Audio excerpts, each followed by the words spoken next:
I used to believe that dedication would eventually be rewarded until the day I opened that old document folder. That afternoon, I stopped by my parents' home in Asheville, North Carolina, like I did every weekend. My mother, Carolyn, wasn't tech savvy, so I often helped her check bills, organize taxes, and scan important documents. That two-story White House with the blue shutters, the one I had spent nearly a decade financially supporting and helping renovate, tile by tile felt like a second home to me. "Can you take a look at this for me?" she asked, handing me a messy stack of papers before heading back to her hydrangeas in the backyard. I sat down at the dining table, sifting through the pile until my eyes landed on a thick, cream-colored envelope labeled in bold, "Estate Plan and Will." I hesitated. Not because I was curious, at least, that's what I told myself, but because I wanted to make sure everything was in order. I'd always been the one to worry about things like this, the one who kept the family from falling apart. But as I flipped to the asset distribution page, I felt a tight pressure in my chest. Everything, and I mean everything my parents owned, the house, over $450,000 in savings, the new SUV, even Mom's wedding ring, was clearly stated to go to Madison, my younger sister. And me? Not a word, not a single mention beyond the vague line, "We love both our daughters." I clenched the paper, my knuckles turning white. Every memory of working two jobs to help pay their mortgage, of driving through snowstorms to deliver Mom's medication, of fixing plumbing and replacing shingles, each of those sacrifices felt like they'd just been slapped out of existence by that cold, printed sentence. I heard Mom re-enter the house, her footsteps light behind me. "Hannah, did you find the statement?" I stood up, will in hand, and turned around. My voice was calm, unnervingly calm. "Mom, is this real?" She froze, her eyes glancing at the paper in my hand. "Oh, Hannah, that... what does that mean?" I cut her off, my throat tight, but each word sharp. "A lifetime of caring for you and Dad, and I'm written off like I never existed?" My dad, Tom, walked in from the living room just then, coffee mug in hand. He set it down with a sigh like he was about to comment on the weather. "You don't need to react like this, Hannah. You're doing fine. Madison, she's still figuring things out." I let out a laugh, humorless, dry. "Figuring things out? She's 30. She changes jobs every 3 months, lives off YouTube, and can't even pay her own phone bill.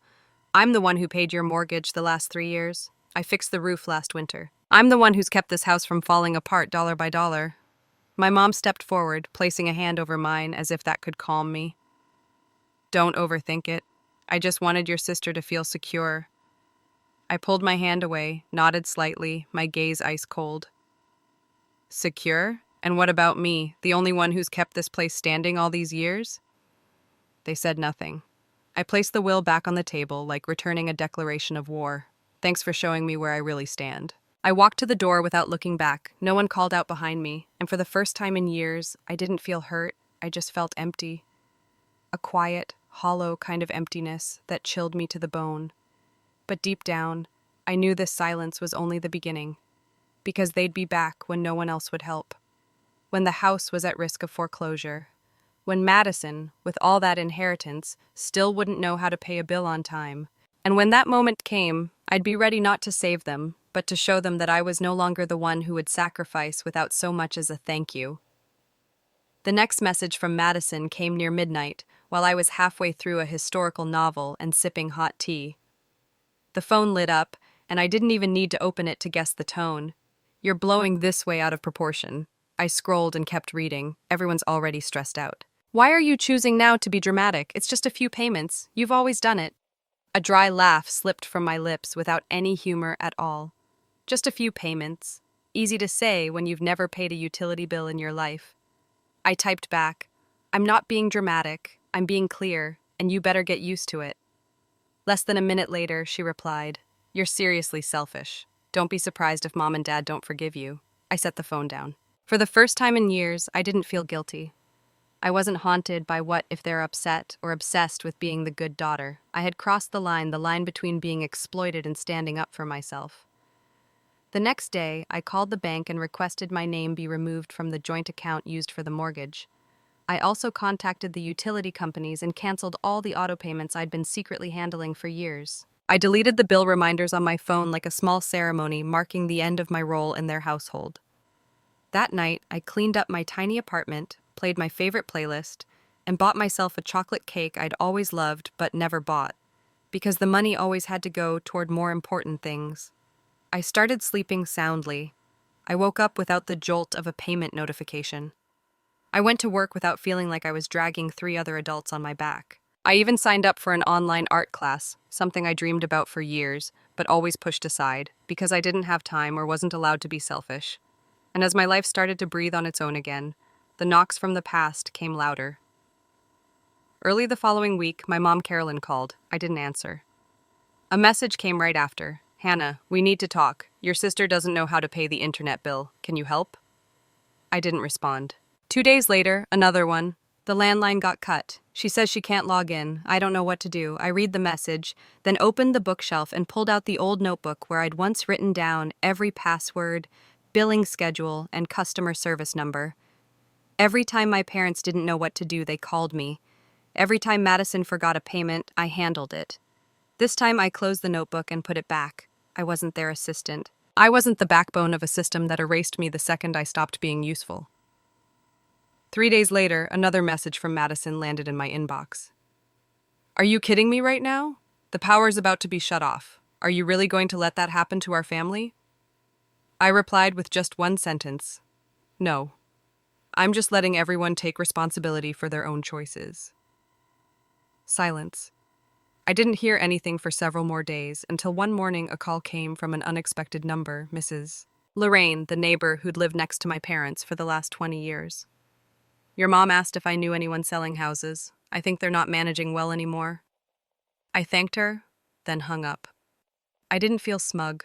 I didn't smile, but I didn't cry either. I just sat by the window watching sunlight spill through the trees out front and realized something. For the first time in my life, I wasn't being crushed by duty or guilt. I had chosen to step out of the cycle, and I wasn't going back. The first message came on Monday morning from someone I didn't expect, Mr. Walter, the neighbor who'd lived next door to my parents for over 20 years. "Hannah, are your parents okay?" Carolyn asked what day it was. She thought she got the date wrong, but she just got a letter from the bank. It clearly says notice of foreclosure. I stared at the screen. So it had happened, faster than I expected. 4 weeks since I stopped all support. 4 weeks for the house I once kept from falling apart to finally start collapsing. An hour later, my mom called. I didn't answer. A message followed right after the ring. "Hannah, please. We really need you right now. It's serious." I read it, then set the phone down like it had nothing to do with me. But in truth, my chest still felt heavy. I had once thought this moment would bring some twisted sense of satisfaction.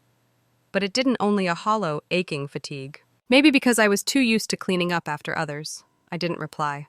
2 days later, for the first time in weeks, Madison showed up at my door. She stood there in a wrinkled hoodie, no makeup, clutching a messy stack of documents. Her eyes gave away the panic. "I just need 5 minutes," she said, breathless. "Just 5 minutes, Hannah." I crossed my arms, blocking the doorway, not a single ounce of sympathy in my eyes. "You here to ask for money?" "Not money," she blurted out, her voice shaky. I need your help talking to the bank. I don't understand the terms they're using. I'm overwhelmed."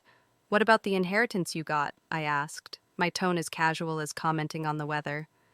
She looked down and mumbled, "It's tied up in an investment portfolio. If I withdraw now, there's a penalty." I didn't think it would spiral this fast. I raised an eyebrow. "Yet you signed for everything without hesitation. I thought Mom and Dad had it under control. They said it was all set. I didn't think." "Exactly. You didn't think. Like always." Madison fell silent. I stepped out and pulled the door closed behind me. "This is the lesson you need to learn. Everyone stumbles, but no one grows if someone's always there to catch them. You're really gonna let them lose the house?" "I'm not letting anything happen. They made their choice. Now they live with it." I turned away, leaving Madison standing alone in the building's hallway. 3 days later, I ran into Ben, an old classmate turned real estate agent, at a networking event at the local arts center. I was just about to tell him about the photo project I'd been working on when he interrupted, eyes wide. "Hey, is your parents' house on Vine Street?" I nodded. Someone on my team mentioned them. Sounds like they're urgently looking to sell. Old house, needs work. "High foreclosure risk. Are you doing okay?" I gave a faint smile. "I'm fine. I guess they're not." Ben looked like he wanted to say more, but decided against it. That night, I opened my laptop and spotted an email from a legal aid organization I used to volunteer with back in college. They were recruiting mentors for a new program helping seniors manage housing debt. I smiled softly. Life had a strange way of circling back. I sat quietly for a long moment before starting the application. Not for my parents, not for Madison, for me, the one who had finally learned to let go. I didn't need to save the old house anymore. But if I could use what I'd been through to keep someone else from falling into that same cycle, that would be worth it. Saturday afternoon, I had just wrapped up a photography workshop and returned to my quiet little apartment, expecting nothing more than a hot cup of tea and a peaceful evening. But as I pulled into the parking lot, I saw a familiar silver minivan parked near the gate. 4 years ago, I had co-signed for that van when my dad, Tom, could no longer make the payments. I transferred the title to him last year as a final gesture of trust. Now it sat there like a bitter reminder. I got out of my car, walking slowly. My parents stood waiting near the building entrance. Madison stood a bit behind, clutching her purse, eyes full of barely concealed worry. I said nothing. I stopped a few steps away, arms crossed, waiting. My mother, Carolyn, spoke first, her voice trembling. "Hannah, I'm sorry we had to come here, but things have gotten out of hand.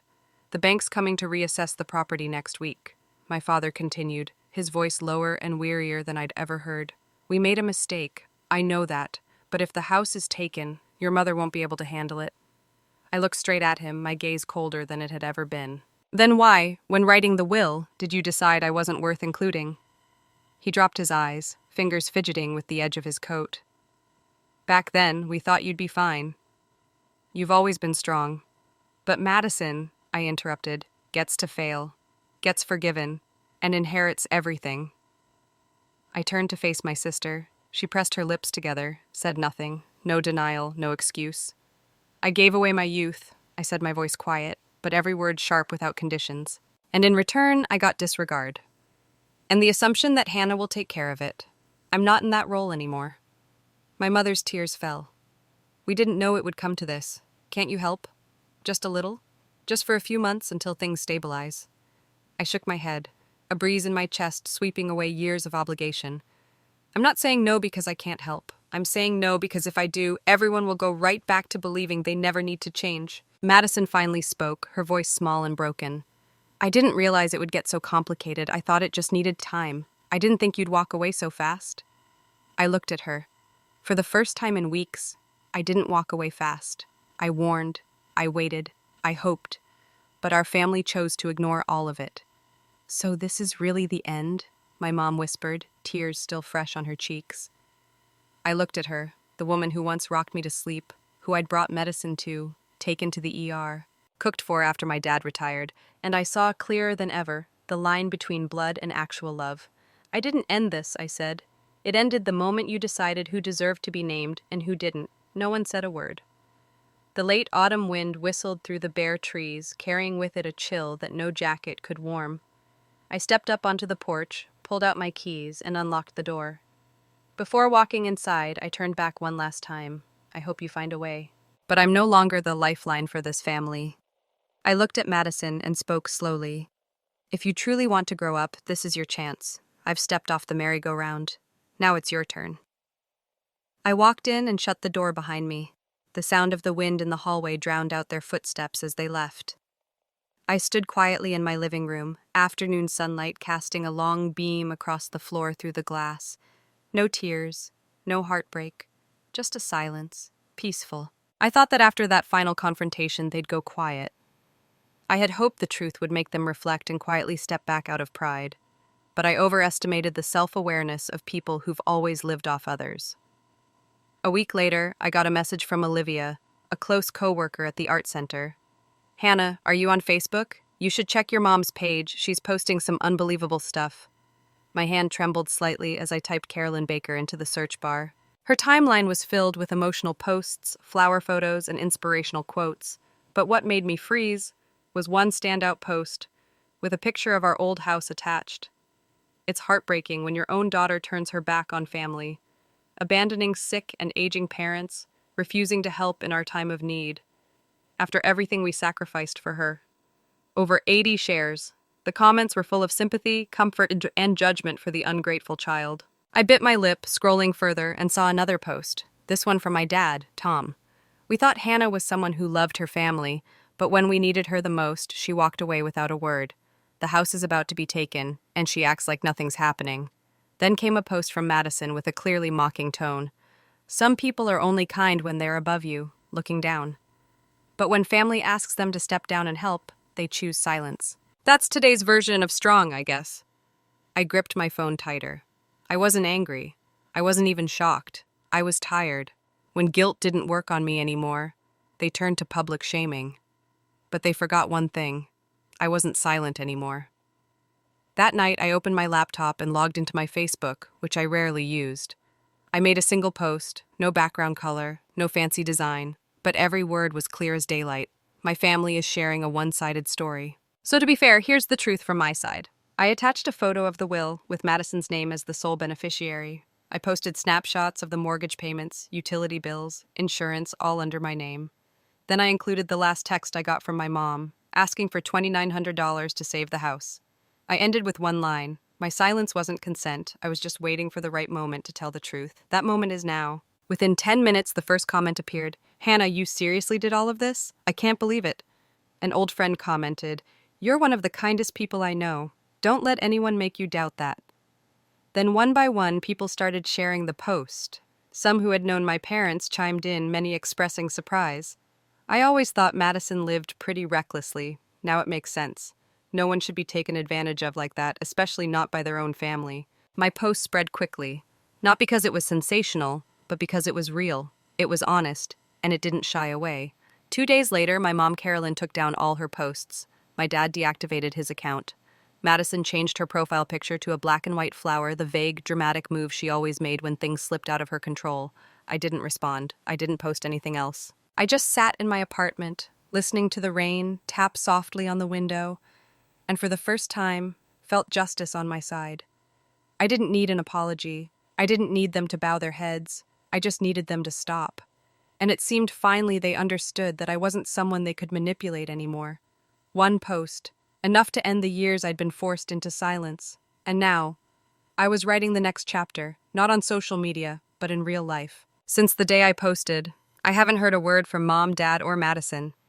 Everything has been as still as a forgotten lake after a storm. But not the silence of waiting. This was the silence of acceptance. They had lost the only person who always came back after they broke everything. And I was the opposite. I began to live. Every Monday morning, I headed to the art center to teach my first photography class for high school students. The way their eyes lit up, holding a camera for the first time, the way they viewed the world through a lens, it reminded me that not everyone sees the same thing, and sometimes you have to choose your own angle. In the evenings, I took a part-time video editing course, a skill I'd always dreamed of learning, but put off because my family needed me. Now no one needs me, and for the first time in my life, that felt freeing. I started going on evening walks, unhurried and carefree. I baked on weekends, posted pictures on Instagram without worrying about being called fake. I made new friends in class, people who didn't know me as the one who held the family together. And because of that, I finally got to just be me, while I was learning how to breathe. Across town, the house at 218 Elm Street began popping up on real estate listings. A friend of mine, Marcus, now a realtor, texted me, Hannah, your parents' house is up for sale, asking $390,000, no offers. Looks like they couldn't fix the roof or the faulty wiring. I wasn't surprised. No one to fix the fuse box at midnight, no one to replace the water heater, or call the repair guy in time. No more me. That house had survived because of me.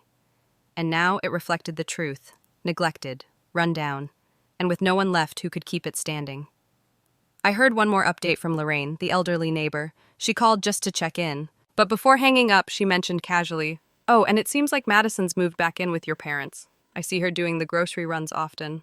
She doesn't look too happy. I looked up from my laptop and took a sip of my still warm coffee. In the past, hearing something like that would have made my chest tighten with worry. But now, I simply shrugged. Maybe what Madison needed most was to experience the instability she used to so easily ignore. I wasn't glad they were struggling. I just no longer wanted to carry the weight of choices that weren't mine. For the first time in 10 years, my savings account was steadily growing. I booked a fall trip to Seattle to photograph the changing leaves. I put a deposit down on a new semi-pro camera, something I used to consider an unnecessary luxury. I was learning to take care of myself. The way I once cared for an entire family, I also started writing again. Not defensive posts, but a blog about breaking away from toxic family dynamics. Some entries were widely shared. Many people messaged me, thanking it was a rainy afternoon, and I was editing photos in my favorite cafe when my phone buzzed with a notification from a real estate site. Price dropped by $30,000 on property at 218 Elm.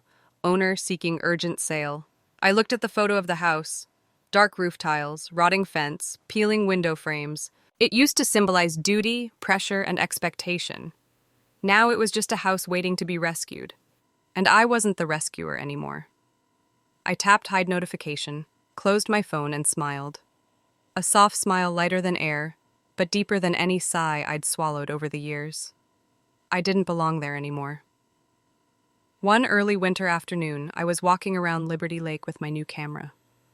The golden light of dusk cut through bare branches, casting soft beams across the water. I stopped, raised my camera, and captured the perfect frame.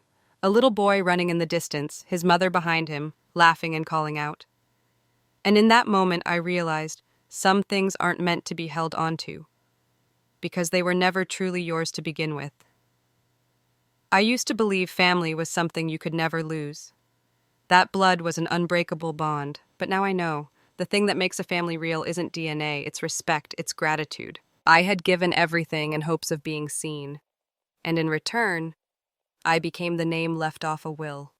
The one called dramatic for refusing to carry others' burdens any longer.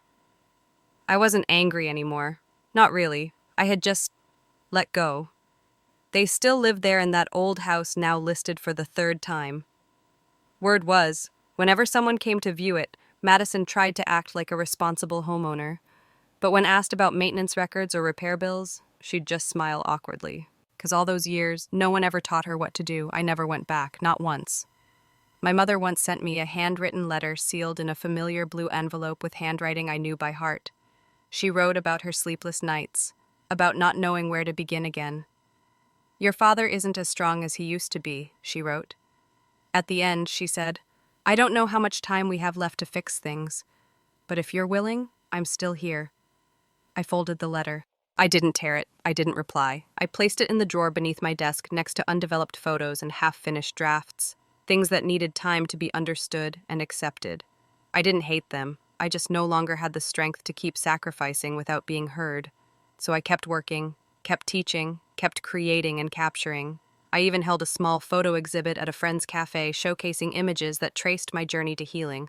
Early mornings in the park, golden light on quiet streets, an elderly woman's thin hands holding a warm mug, a single flower fallen on cracked pavement. Afterward, a middle-aged woman came up to me, shook my hand, and said, I don't know why, but every photo of yours feels like it's speaking for someone who's been silent for a long time. I smiled, saying nothing. Because she was right. I had spent my life staying quiet, for peace, for the role of the good daughter, for the hope that enough giving would earn me the love I longed for. But now, I've chosen a different kind of peace, not one that comes from others' approval, but from finally choosing myself. I've learned how to love myself unconditionally. I've learned to say no without guilt. I've learned to let others face the consequences of their own choices, and most importantly, I've learned not to look back. They're still my family on paper, in memory, but they're no longer at the center of my every decision. I don't know what the future holds, whether there'll be a reunion or if things will remain as they are, but that doesn't matter anymore, because in the end, I finally understand. Family isn't just the people who share your last name. Family is the people who value your presence, the ones who don't treat your kindness like a duty, the ones who make you feel seen and chosen, and if none of them can do that, that's okay. Because I have a family me, and I don't need to look anywhere else. My story isn't a tragedy, it's an awakening. I once believed that love and sacrifice would always be rewarded. That family was unshakable. But the truth is, no one deserves to be taken for granted, not even by their own blood. I've learned to set boundaries, to walk away when necessary, and to choose myself without regret. Now I live with lightness, freedom, and peace. Not because they changed, but because I changed myself. What do you think about Hannah's decision? Was she too harsh, or was this the only way to truly protect herself? Share your thoughts in the comments below, and don't forget to follow the channel for more heartfelt stories about real family.